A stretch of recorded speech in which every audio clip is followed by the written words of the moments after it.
이 욥기가 이제 이번 수요일까지면 여러분 욥기의 고난으로부터 여러분 나오게 됩니다. 여러분 수고 많으셨습니다. 욥기 42장 묵상하느라고 얼마나 고난 받으셨어요.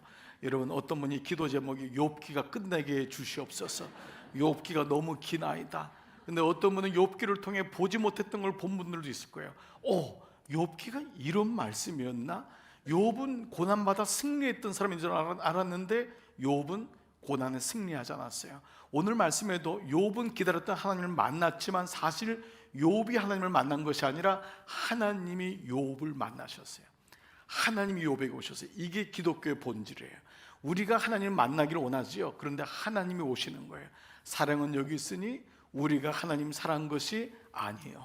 여러분이 아무리 사랑해도 하나님 사랑할 수가 없어요. 그분이 우리에게 오는 거예요. 이거 우리 인간 사랑해도 알죠? 사랑은 내리 사랑인 거예요. 여러분 자녀들, 여러분 죽었다 깨도 여러분 부모님 사랑 몰라요. 우리가 자녀를 낳아서 배반도 당해보고 아픔도 당해봐야지만 사랑이 내리 사랑이구나. 하나님이 우리에게 보여주신 그림자 아니에요. 사랑은 우리가 하나님께로 올라가는, 이걸 종교라 그랬잖아요. 내가 하나님을 만나기를 원하는 것. 그런데 기독교의 하나님은 하나님이 내려오시는 거, 이걸 성육신이라고 하잖아요. 그래서 오늘 욥기 38장 1절은 모든 성경을 푸는 열쇠입니다. 그 말씀이 이렇게 시작해요. 그때에 하나님의 시간에 주어가 나와요. 누구죠? 여호와께서 하나님의 방법이 나와요. 폭풍 가운데서 누구에게? 나에게 어떻게? 말씀하여 이르시되. 요 한 구절이 모든 성경을 보는 키입니다. 묵상을 하는 사람은 이 키를 가지고 있어야 돼요. 이게 안 되면은 우리는 내 방법으로 되잖아요. 그때에 여호와께서, 이게 구속사적인 묵상입니다. 구속사는 뭐죠? 하나님께서 그의 기쁘신 주권과 경륜을 따라, 이게 첫 번째 나오는 거예요. 그래서 모든 성경은 하나님은 어떤 분이신가를 잡아야지만이 되는 거예요. 한국교회의 많은 묵상의 아픔이 뭐였냐면 나에게 적용을 먼저 했던 거예요. 그러다 보니까 하나님은 알지 못하고 늘 자기 문제 안에 갇혀 있는 거예요. 그래서 욥기를 보는 눈이 나의 고난을 보는 것이 아니라 하나님이 어떤 분인지를 보는 게 욥기였던 거예요. 자, 이런 의미로 본다면 여기 나오는 단어 중에 두 번째 단어를 여러분들이 보셔야 돼요. 뭐라고 나와 있죠? 여호와께서. 혹시 이 말씀이 눈에 들어와서 이상한데 라고 하는 분은 욥기를 진짜 명확하게 묵상한 분이에요. 왜 그럴까요? 이 여호와란 단어가 너무 오랜만에 나와요. 이 여호와는 욥기 1장 2장에서만 등장해요. 그러다가 친구들에서부터는 이 여호와란 단어가 안 나와요. 그리고 이제 38장에서 드디어 여호와란 단어가 나와서 42장까지 가요. 그러면 여호와란 단어는 뭐냐?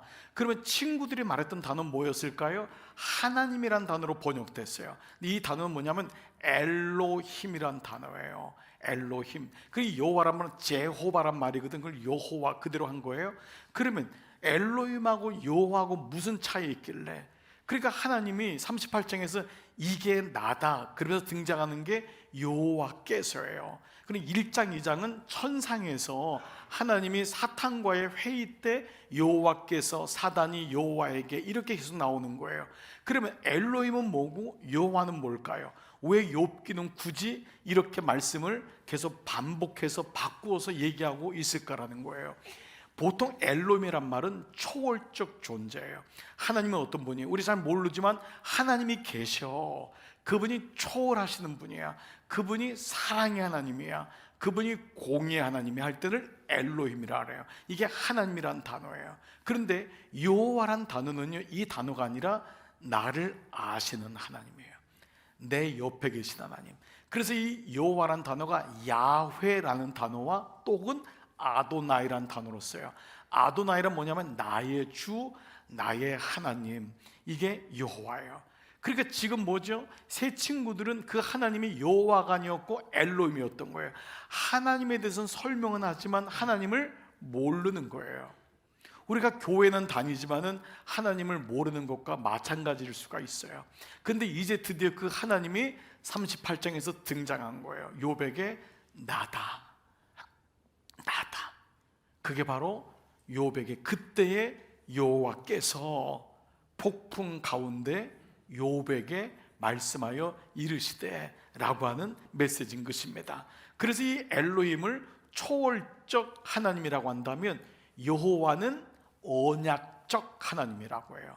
그래서 그 언약의 하나님이 등장하는 거예요. I promise you, 내가 너에게 약속했지, 내가 너에게 언약했지, 고난 가운데서 내가 너를 붙잡는다고 약속했지, 내가 너를 버리지 않겠다고 약속했지. 이 여호와라는 단어가 언약적인 하나님, 그분이 나하고 약속하신 하나님, 이 하나님이 등장하죠. 자, 그런데 문제는 뭐냐? 하나님이 욥에게 나타나셨는데 욥의 그 이유 없는 고난에 대해서 설명을 하지 않으시는 거예요. 욥은 지금 죽겠잖아요. 도대체 하나님께 탄식하잖아요. 울잖아요. 왜 이런 고난을 줬냐고, 왜 자녀를 먼저 데려갔냐고, 왜 나에게는 육체적인 아픔을 줬냐고, 왜 그렇게 물질을 준 다음에 다 가져가셨냐고, 그리고 왜 이 땅에 악인이 형통하냐고. 이게 욥의 궁금증이었다고요. 근데 하나님은 이런 욥에게 말씀을 하지 않아요. 그리고 오늘 이제부터 시작하는 게 38장부터 시작하는 게 70여 가지의 질문을 하세요. 그게 내일까지 말씀이에요. 38장, 39장에 70여 가지가 나와요. 그러니까 여러분이 숫자 세지 않으셔도 돼요. 그냥 제가 70여 가지로 하면 그냥 믿으세요. 그거만 나중에 따져가지고 69가지인데요 뭐 이러지 마시고 70여 가지의 질문이 계속 나와요. 그 질문 속에서 욥은 대답을 못해요. 근데 그 질문이 뭐냐면 38장 1절부터 시작한 4절부터 시작하는 게 창조의 때부터 말씀이 나와요. 4절 보세요. 내가 땅에 기초를 놓을 때에 너가 어디 있었느냐? 내가 깨달아 알았거든 말할지니라 말해보라. 너 천지 창조할 때 어디 있었니? 뜬금없이 하나님이 욥의 고난에 대해서 대꾸하지 않고 너 처음 창조했을 때 어디 있었니? 또 10절에는요 바다의 경계가 썰물과 민물 오고 바다가 육지 가운데 어디까지가 바다고, 그리고 문빗장과 문을 달았다. 그것에 내가 이 경계를 다 지렀는데 그때 어디 있었느냐. 또 11절에 그때 나는 바다를 향하여 너는 여기까지만 오고 더 이상 넘치지 말라. 이게 운문이에요. 시기 때문에 이렇게 표현을 한 거예요. 너 교만한 파도에 멈춰라. 파도가 멈추게 한 넌 그걸 알고 있느냐. 그리고 12절에도 내가 태어난 이후부터 한 번이라도 아침에게 명령하여 동을 트게 한 적이 있느냐? 너 아침이 그냥 오는 줄 아느냐? 밤이 그냥 오는 줄 아느냐? 이런 메시지들을 계속 말씀하는 거예요. 너 그때 어디 있었느냐? 너 그때 너는 알고 있느냐? 계속 이 말씀을 하시면서 오늘 38장의 마지막에는요 그 사자와 까마귀의 하나님이라는 단어로, 여러분이 오늘 보시면 그 소단원이 그렇게 나오잖아요. 모든 이 땅의 피조물들이 그냥 움직이는 게 아니다. 여러분, 우리가 가끔요 동물의 세계라든지 이런 걸 보면은 개미들이 움직이는 거 보면서 깜짝 놀랍니다. 이제 과학이 발달해가지고 개미 굴에다가 그 소형 그걸 집어넣어가지고 다 보잖아요. 그 벌이 먼데 와가지고 벌집을 만들고 이런 모든 모습들, 기러기가 상상할 수 없는 그 먼 거리를 시베리아까지 갔다가 한 번도 와보지 않은 길을 돌아오고, 이런 모든 걸 보면서 우리가 놀라잖아요. 그 얘기를 지금 다 하고 있는 거예요. 이게 무슨 의미일까요? 하나님이 질문하고 탄식하는 욥에게 당신의 창조와 섭리를 말씀하시면서 당신에 대해서 얘기하세요. 당신에 대해서. 욥은 지금 내가 누군지 궁금해 죽겠잖아요. 고난이 무언지 좀 풀어주길 원하잖아요.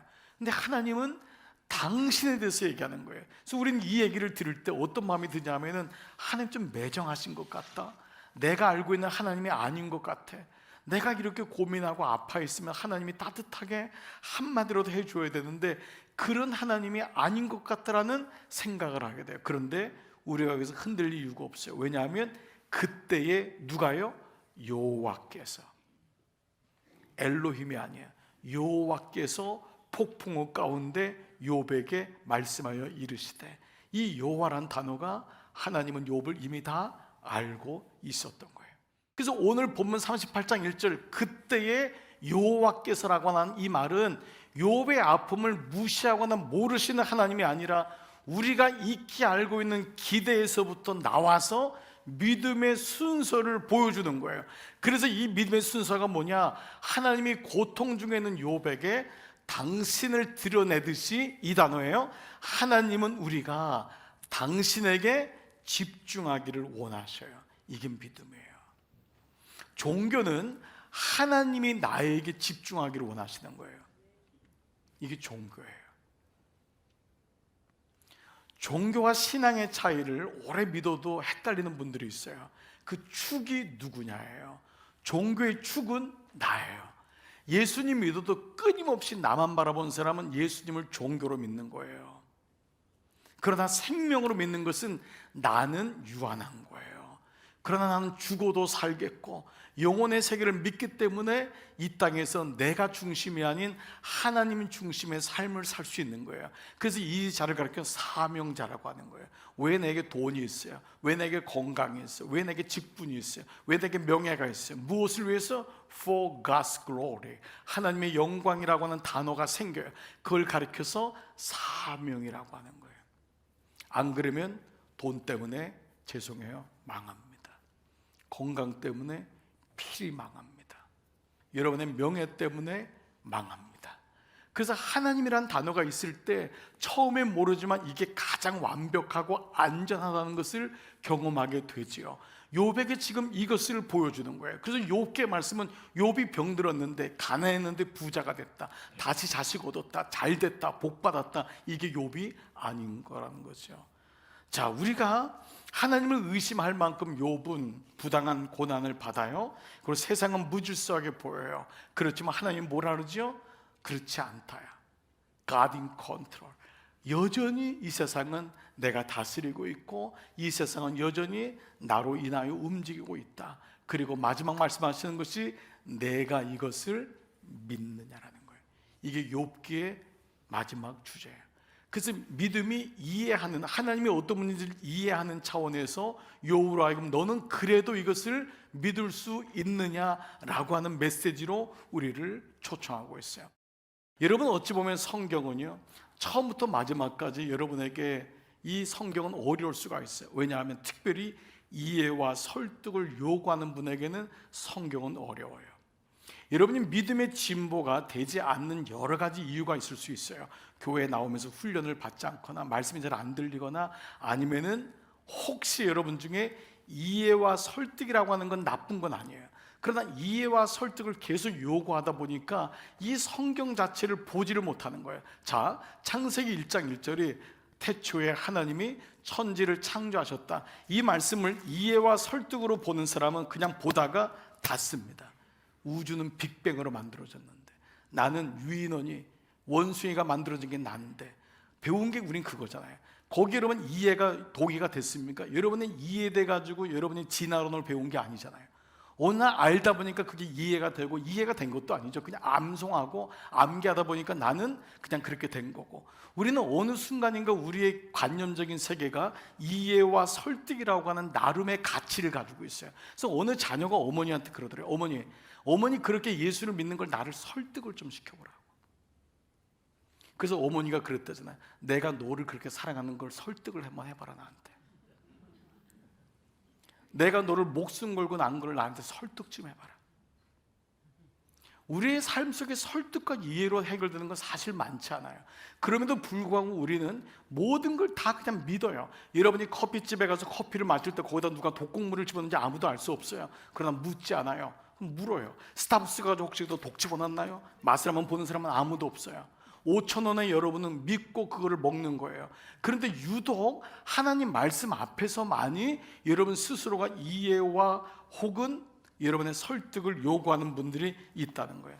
그런데 이 설득과 이해로는 이 성경이 열리지 않는다는 거예요. 이건 맹목적인 믿음을 요구하는 건 아니에요. 들어보세요. 먼저 믿으려는 마음이 내 안에 없으면, 그래서 이것을 성령의 도심이라고 하는 거예요.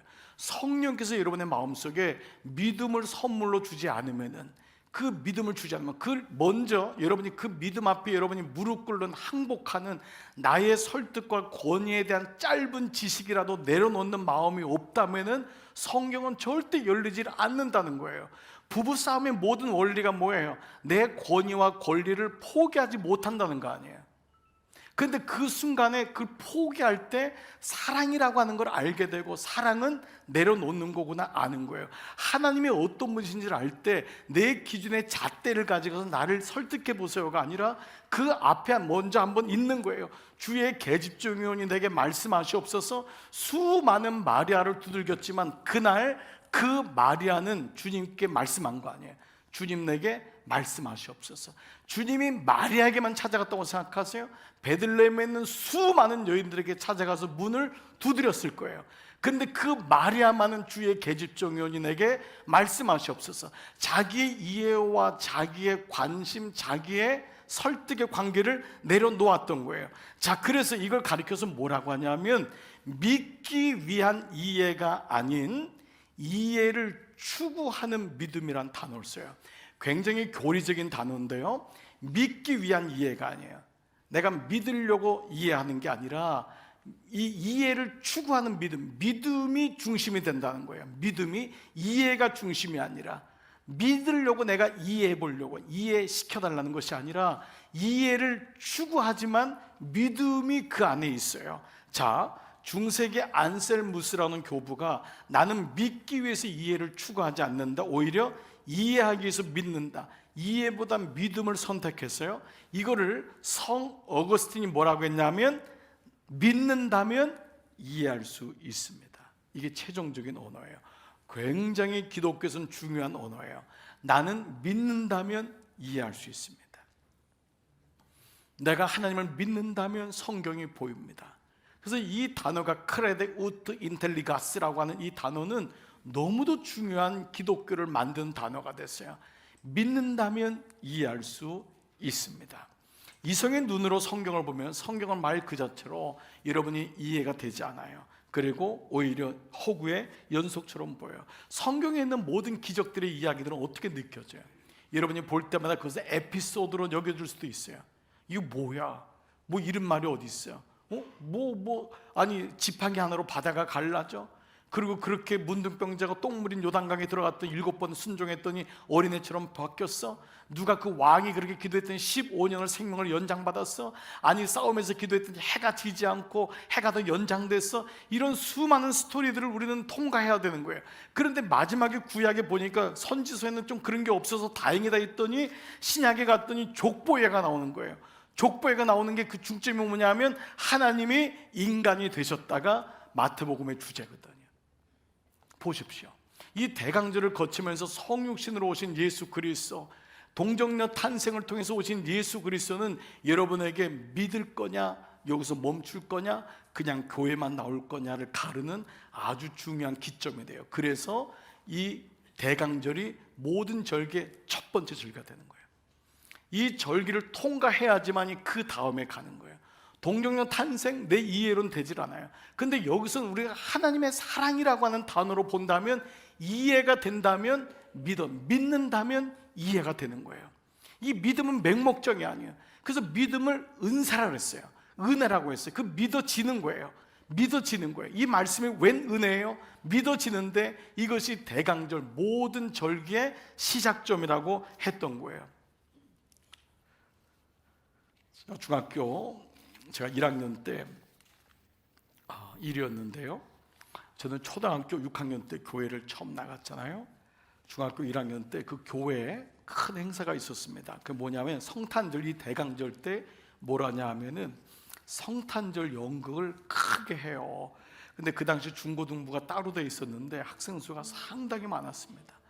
근데 그 중에 중1인 제가 캐스팅됐다는 것은 요즘으로 말하면 그런 거예요.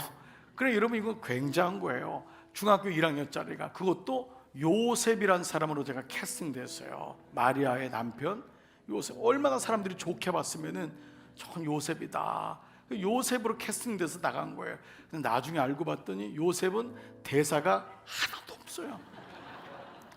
일단 충격은 거기서 시작됐어요. 나중에 또 알고 봤더니 왜 중학교 1학년밖에 안 된 나를, 예수 믿은 지 1년밖에 안 된 나를 요셉을 시켰는지를 안 이유는 뭐냐면, 대부분 이 성탄절 연극을 한 다음에 부모님들끼리 싸움이 일어났대요. 누구 아들을 예수 시키고 누구 딸을 마리아 시키고 누구를 못 시켰는데, 요셉은 대사가 없기 때문에 요셉을 맡은 부모님들은 늘 항변이 일어났대요. 그래서 제일 부모님도 교회 안 나가고 1년밖에 안 된 저에게 요셉을 맡김으로 모든 성탄절 행사를 은혜스럽게 마감하기 위해서 저에게 요셉을 맡긴 거예요. 정말 대사가 하나도 없더군요. 장은 여러 번이 바뀌어요. 그래서 아기벤 예수님 그 마리아 옆에 서 있고, 예수님 또 탄생해요. 그 동방박사도 와요, 막 와요. 그렇지만 요셉은 또 가만히 있어야 돼요. 아무것도 할 게 없어요. 정말 뭘 해야 될지 모르는 거예요. 그래서 선생님한테 제가 어떻게 하면 좋냐 했더니, 너는 그냥 마리아를 풀세면서 믿으면서 그 옆에 서 있어. 그 눈길을 주라는 거예요. 믿음의 눈길을 주고, 그게 너 할 역할이다. 그래서 저는 중학교 1학년 때 순수한 마음으로 정말 잘 믿었어요. 나는 마리아를 믿어, 하나님을 믿어. 그러면서 그 옆에 묵묵히 있어줬어요. 근데 여러분, 시간이 다 지난 다음에요, 회자되는 일이 있었어요. 그때 제가 요셉을 맡은 게 그 교회 역사 이래로 가장 탁월한 역할을 했다. 정말 누구보다도 여러분, 비웃는 지금 표정이에요. 누구보다도 요셉 역할을 잘했다는 회자되는 얘기를 해요. 왜 그러냐? 그때 있었던 친구들 중에 믿음을 가진 친구가, 유일한 친구가 거의 저예요. 남아있는 친구가 거의 저밖에 없어요. 그때 수백 명의 아이들이 다 있었는데, 제가 가만 보니까요, 저는 그때 믿음이란 단어를 배웠어요. 말할 줄도 모르고 말하면 안 되고, 그런데 믿으라는 거예요. 그 선생님이 넌 옆에 앉아서 믿으라고. 근데 지금 돌아보니까 이 대강절에 그 연극이 너무 많이 생각이 나요. 만약에 지금 또 연극을 한번 해보라 한다면 저는 요셉을 해보고 싶다고 또 그럴 것 같아요. 믿어주는 거예요. 그 밑에 묵묵히 있어주는 거예요. 사랑하는 여러분, 여러분에게 다시 한번 여쭤볼게요. 여러분은 이해하는 믿음인가요? 믿는 믿음인가요? 신자의 예표라고 하는 욥은 고난이 없는 게 의미하잖아요. 고난이 왔더니 걷더니 이기는 자가 욥이 아니에요. 욥은 아파해요. 신음해요. 하나님을 한탄해요. 이런 말을 써도 되나 할 정도로 욥은 탄식하고 소리 질러요. 그런데 왜 욥이 끝까지, 친구들은 사라지는데 욥이 남아있고, 그런 욥에게 하나님이 등장하시자면 욥은 하나님을 믿거든요. 이게 욥기예요. 욥은 고난을 이겼다는 말은 안 나와요. 그는 하나님을 믿었다는 거예요. 그게 욥기 42장 마지막 절 5절에 내가 죽게 대하여 귀로 듣기만 하였사오나 이제는 눈으로 주를 배움나이다. 이 말씀 오늘 이 말씀으로 한번 해볼게요. 그동안 이런저런 말씀을 통해 하나님에서 들었지만 이제 저는 하나님을 믿습니다. 이게 욥기의 마지막인 거예요. 욥기의 마지막인 거예요. 그래서 복음 중에 복음이라고 하는 로마서를 관통하는 로마서 1장 17절, 복음에는 하나님의 의가, 내가 아니라 하나님의 의, 하나님의 정의로우심, 하나님이 나타나시는데, 그것이 믿음으로 믿음에 이르게 하는, 믿음으로 믿음에 이르게 하나니 기록된 바 오직 의인은 믿음으로 말미암아 살리라. 이것이 로마서의 말씀이고 우리에게 주시는 메시지예요. 사랑하는 여러분, 의심하는 것 자체가 문제겠습니까? 그러나 평생 의심하면 안 되잖아요. 이해 안 된다는 게 잘못된 건 아니에요. 그러나 이해 안 된다는 것으로 평생 가기에는 너무 세월이 짧잖아요. 나는 어느 믿음의 영역에 있는가? 나는 욥처럼 고난 속에 있지만 하나님이 욥을 의롭게 여기고 하나님이 욥을 사랑했던 이유는 그는 하나님을 놓칠 수가 없었던 거예요. 그게 욥의 믿음이에요. 오늘 이 믿음이 저는 여러분 안에 오늘 심어졌으리라 믿습니다. 그리고 하나님 말씀이 풀어질 때 이런 마음속에서 다 주님을 믿습니다. 그래서 우리는 모든 때에 아무리 힘들고 어려워도, 비가 오나 눈이 오나, 여러분 심히 사랑하는 사람을 잃었어도 모든 예배 때마다 올 때마다 고백하는 게 뭐냐 하면, 전능하사 천지를 만드신 하나님 아버지를 내가 믿사오며 그 외아들 우리 주 예수 그리스도를 믿사오니, 이것이 바로 사도신경의 고백인 거예요. 이 고백이 우리의 신앙 고백인 것입니다. 주님, 저는 주님을 믿습니다. 오늘 이 고백이 여러분 가운데 일어나기를 주의 이름으로 축복합니다.